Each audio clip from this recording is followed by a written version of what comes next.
Okay, so let's say you want to manifest anything in just 45 days. Anything. Yeah, that's the idea we're diving into today. Yeah. This podcast, manifest anything in 45 days. Yeah. The power of the 369 affirmation technique. Mm-hmm. It makes some pretty bold claims. Dream job, financial abundance, love, all in 45 days. Wow.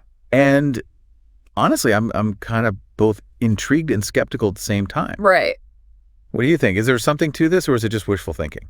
Yeah, it definitely makes you wonder, doesn't it? It seems like manifestation and the law of attraction are everywhere these days. But this 369 method, this adds like a whole other layer with the numbers and the 45-day timeline. Right, Like, yeah, the numbers. So let's break it down. What's at the core of this 369 technique? basically, it involves writing down affirmations, those positive statements about what you want to manifest. Okay. You write them 3 times in the morning, 6 times in the afternoon, and 9 times at night. 3, 6, 9. Yeah. Interesting. The idea is that this repetition, combined with like the supposed power of those specific numbers, Right. it like amplifies your intention and helps you attract what you desire. Okay, I'm already fascinated by the numbers themselves.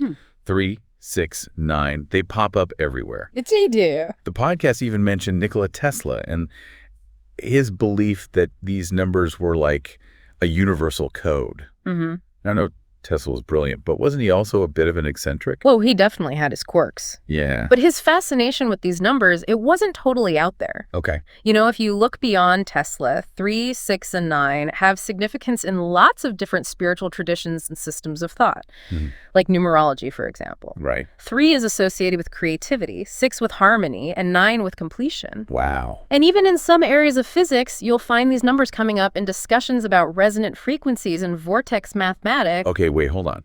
Resonant frequencies. Vortex mathematics. Now, that's where I get a little lost. Can you break that down for me, and maybe for anyone listening who might not be familiar with these concepts? Absolutely. So think of it this way. Everything in the universe vibrates at a certain frequency. Okay. From the tiniest atom to the largest galaxy, everything's in a constant state of motion and vibration. And some frequencies are thought to be more harmonious or powerful than others. Okay. The idea with using 3, 6, and 9 in manifestation is that you're tapping into these potent frequencies and aligning your own energy with them. I see. Okay.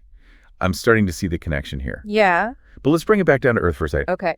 Even if we accept this idea of universal frequencies, how does writing affirmations actually make things happen? Right. Is it just wishful thinking, or is it like a more tangible explanation? Well, the podcast hosts really emphasize the power of belief. Okay. They argue that by repeatedly writing and visualizing your desired outcome, you're basically reprogramming your subconscious mind. It's like creating a new belief system that says, yes, this is possible for me. So it's kind of like those self-help gurus who tell you to repeat affirmations in the mirror every morning. There are definitely some parallels there. Yeah. But I think there's also a deeper psychological process going on. Neuroscience is actually starting to show how repetition and focused attention can rewire our brains, like physically create new neural pathways. Oh. So in a way, by consistently writing and visualizing your affirmations, you might be strengthening the neural connections associated with your desired outcome. That's really interesting. So it's not just about positive thinking. There could be actual changes happening in the brain. Right. But what about the emotional side of things? The podcast talked a lot about feeling the emotions associated with your desired outcome. Yeah. Why is that so important? That's a really crucial part of the process. Okay. Our emotions are incredibly powerful, and they carry a specific vibrational frequency, right? So when you genuinely feel the joy, gratitude, or excitement associated with your desire, you're sending out a strong signal to the universe, aligning your energy with what you want. I'm starting to understand the logic here, Good. but I'm still a bit hung up on this 45-day timeline. Okay. Is there a particular reason they chose that time frame? They connect it back to research on habit formation. Oh, okay. Studies show it can take anywhere from 21 to 66 days to form a new habit or belief. Wow, that's a big range. It is. So they're positioning 45 days as the sweet spot, long enough to make an impact, but not so long that people lose motivation. Okay, that makes sense. Yeah. So for someone listening who's thinking, all right, I'm willing to give this a shot, where do they even begin? Well, the podcast lays out a 6-step process for implementing the 369 method. Okay, that sounds like a perfect place to pick up when we come back. Yeah, sounds good. We've covered a lot of ground already, from Tesla's numerical obsessions to the neuroscience of belief. It's a fascinating topic. It is. And we're just getting started. Before we went to, Yeah. before that, we were about to dive into the 6 steps of the 369 method, Yes, the 6 steps. which are designed to help you focus your intention, cultivate belief, and ultimately manifest those desires. Okay, I'm ready. Let's hear these steps. So the first step is crucial. Okay. You need to get crystal clear about what it is you desire. Okay. And I mean, really specific. Yeah. Don't just say, I want more money. Define what financial abundance looks like for you. Yeah. Is it a certain income level? A dream job? Financial freedom to travel? Like, really paint a vivid picture in your mind. So step 1, clarity of desire. Yes. Got it. What's next? Step 2 is to craft your affirmation. Okay. This is the positive statement you'll be writing down. Mhm. And the key here is to phrase it in the present tense, as if it's already true. Oh, For example, instead of saying, I will get my dream job, you would say, I am working in my dream job, feeling fulfilled and successful. present tense, positive framing. Yes. Got it. It's like you're convincing your subconscious mind that this is already your reality. Yeah, exactly. Okay. Now, steps 3, 4, and 5 are all about the writing routine. Okay. The podcast emphasizes consistency here. Mm-hmm. Writing your affirmation 3 times in the morning, 6 times in the afternoon, and 9 times at night. Okay. They suggest focusing on the feeling of having your desire as you write. Okay. It's not just about like mindlessly scribbling words down, but really embodying the emotion of your desire. Okay. So this is where the 369 pattern comes in. Right. 3 times in the morning, 6 in the afternoon, 9 at night, almost like a mantra throughout the day. Yeah. But honestly, I can see myself forgetting or getting off track. Mm-hmm. What if you miss a day or two? Does that ruin the whole thing? Well, they do emphasize consistency, but they also acknowledge that life happens. Right. Don't beat yourself up if you miss a day.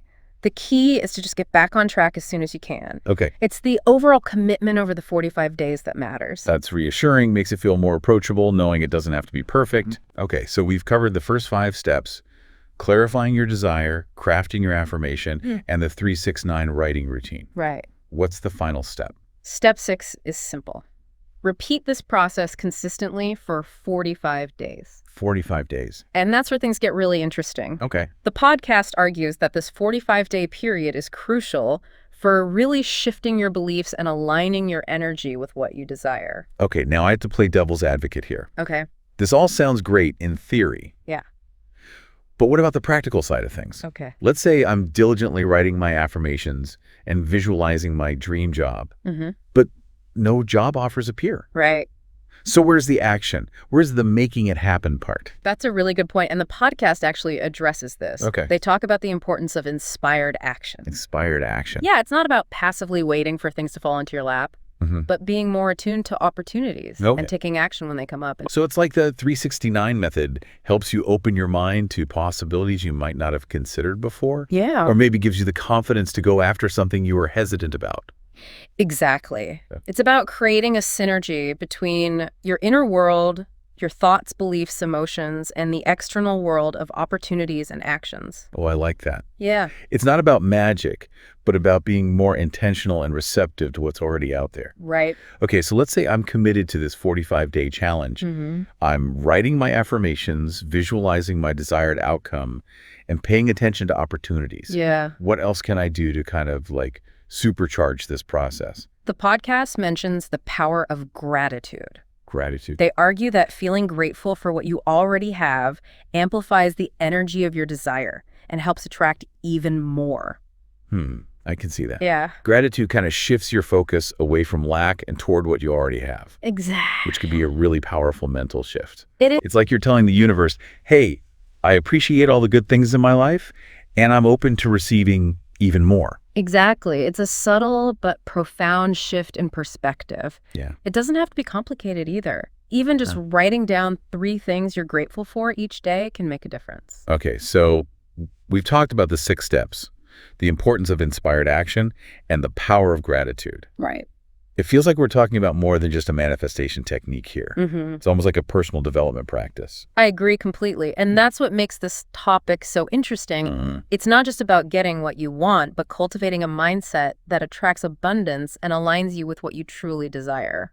Okay, so far we've been focusing on the positive. Yeah. But what about potential downsides? Okay. Are there any risks or pitfalls we should be aware of? That's a really important question, and one that I think is important to address. Yeah. The 369 method can be a powerful tool for positive change.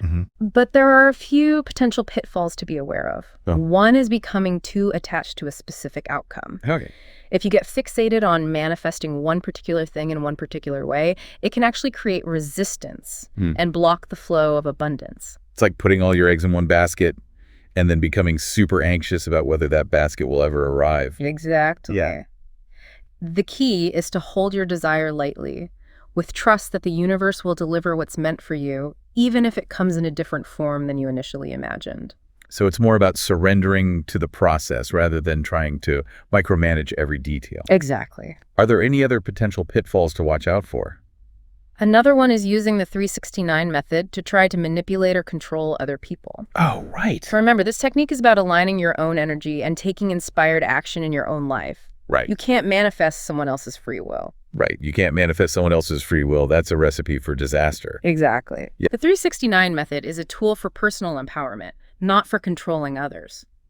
This has been such a thought-provoking conversation. It has. I'm starting to see the potential of this technique, Yeah. not just for manifesting specific things, but for shifting your overall mindset and creating a more abundant life. I agree. You know what? This conversation has sparked so many more questions in my mind. And I'm sure our listeners are feeling the same way. Probably. So when we come back for the final part of our deep dive, Okay. we'll be answering your questions about the 369 manifestation technique. Sounds good. Don't go anywhere. We're back and ready to tackle some of your questions Yeah, let's do it. about the 369 manifestation technique. All right. You know, as we were discussing the steps and the potential pitfalls, I found myself getting even more curious about how this all works in practice. Yeah, it's one thing to understand the theory, Right. but I think it's the real-life stories that make it so fascinating. Absolutely. So let's dive into some of those questions. All right, this first question comes from Sarah in Seattle. Okay. And she asks, what if my desire feels too big or unrealistic? Can the 369 method still work for me? That's a great question, Sarah, and a really relatable one. Yeah. It's easy to get caught up in thinking some desires are too big or unrealistic. But what seems impossible for one person might be totally achievable for another. Right. It really comes down to your beliefs and what you think is possible. Oh. If you believe deep down that your desire is out of reach, that can create a lot of resistance. So how can someone like Sarah, who might be starting from a place of doubt, Yeah. shift their mindset to make those big dreams feel more attainable? One approach is to break that big desire down into smaller, more manageable steps. Okay. Instead of fixating on the end goal, which might feel overwhelming, Yeah. focus on that very first step you can take today. Okay. Even a tiny action aligned with your desire can build momentum and shift your energy. Right. Small steps. And as you see progress, even little wins, it can boost your confidence and make that big dream feel more within reach. It's like that saying, a journey of 1,000 miles begins with a single step. Exactly. Each step you take, no matter how small, reinforces your belief that it's possible. I love that. Building a bridge. Yeah. One step at a time. One step at a time. Okay, we have another question. This one from Michael in Miami. All right, Michael. He asks, can I use the 369 method to manifest multiple things at once? Or should I just focus on one desire at a time? That's a common question, Michael. Yeah. And there isn't really a one-size-fits-all answer. Okay. It depends on what feels right for you. Right. Some people do better focusing on just one thing at a time. It helps them channel their energy and attention. Yeah. And it makes it easier to track their progress. I can see that. Yeah, if you're spreading your energy across multiple desires, Right. it might be harder to maintain that consistency and really embody the feeling of already having what you want. But some people can handle multiple things at once. Exactly. Some people find they can manifest multiple things at the same time. Okay. It's like their energy expands to encompass those desires without getting scattered. I wonder if it also depends on how related those desires are. Oh, interesting. Like if you're trying to manifest a new job and a new apartment, Yeah. those things might naturally go together. That's a great point. Yeah. I think the key is to be mindful of your energy and how it's being dispersed. Okay. If you're feeling scattered or overwhelmed, it might be better to simplify and focus on one thing. Right. But if you're feeling energized and aligned, then go for it. So listen to your intuition. Yes. Okay, we have time for one more question before we wrap things up. Okay. This one is from Maria in Madrid. Maria? And she asks, what if I start feeling discouraged? Like the technique isn't working. How do I stay motivated? It's completely normal to have doubts, Maria, especially when dealing with something as intangible as manifestation. Yeah. Remember, it's a 45-day journey, not a sprint. Right. You'll have ups and downs. Okay. Some days you'll feel super aligned. Other days it might feel like nothing's happening. So what's your advice for staying motivated when those doubts creep in?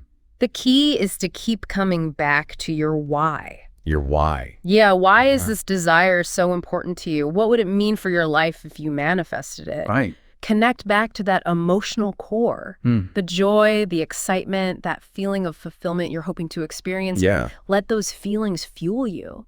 So important to tap back into that initial spark. It is. It's easy to get lost in the day-to-day and lose sight of the bigger picture. Absolutely. And it can also be helpful to think about past successes.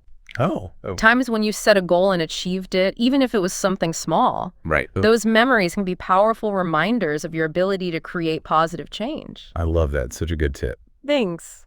Okay, then we covered a lot of ground today. We explored the steps of the 369 method, the importance of inspired action, the power of gratitude, and even some potential pitfalls. Right. What's the one takeaway you want listeners to remember? The biggest takeaway is that the 369 method is a tool. Okay. It's a tool for aligning your thoughts, beliefs, and actions. But it's not magic. Right. It requires commitment, consistency, and a willingness to trust the process. I love that trust the process. Yeah. It's a good reminder that manifestation isn't about forcing things. Right. It's about creating the conditions for those desires to unfold naturally. Exactly. It's about becoming a conscious creator of your reality, not a passive observer. Well said. Thank you. And remember, you are more powerful than you realize. Your thoughts, beliefs, and actions have the power to shape your reality. That's right. What will you choose to manifest today? Good question. We'd love to hear from you. Yeah. Share your thoughts and experiences with us on social media, and let's keep this conversation going. Until next time.